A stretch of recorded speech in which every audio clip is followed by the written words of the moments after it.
আল্লাহর পক্ষ থেকে উত্তর,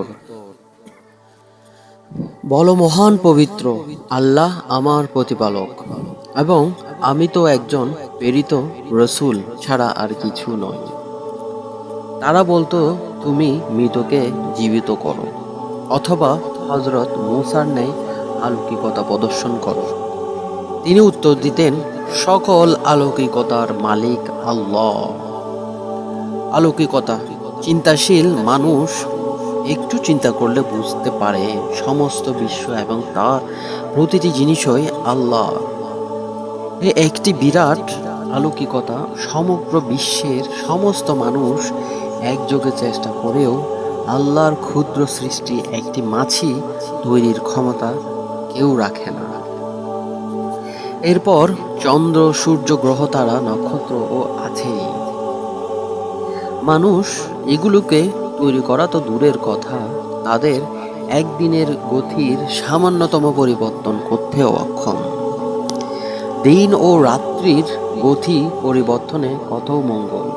মানুষ একবার চিন্তা করলে বুঝতে পারে এর মধ্যে তাদের যে কোনো একটি মাত্র কিছুদিনের জন্য স্থায়ী হলে মানুষের কি না দুর্গতি আরম্ভ হবে।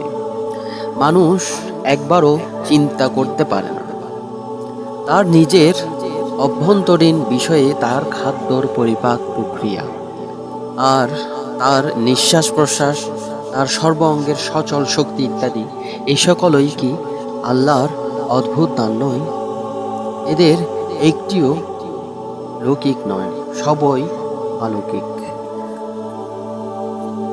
জগতে খাদ্য উৎপাদন, সেও একটি আল্লাহর অপরিসীম দান। কে বৃষ্টির মূলে, কে আলো ও বাতাসের মূলে, কে ঋতু পরিবর্তনের মূলে, কে জগতের অখণ্ড গতি নির্ণয়নের মালিক। যে কোনো মানুষ একবার চিন্তা করলেই অতি সহজেই অনুধাবন করতে পারে। পবিত্র কুরআন আলৌকিক। বলো, তোমরা কোরআনে বিশ্বাস করো বা না করো, তাদের এই জ্ঞানে জ্ঞান দেওয়া হয়েছে। তাদের নিকট যখন তা পাঠ করা হয় তখনই তারা সেজদায় লুটিয়ে পড়ে। তারা বলে, আমাদের প্রতিপালকের প্রতিশ্রুতি কার্যকরী হবে।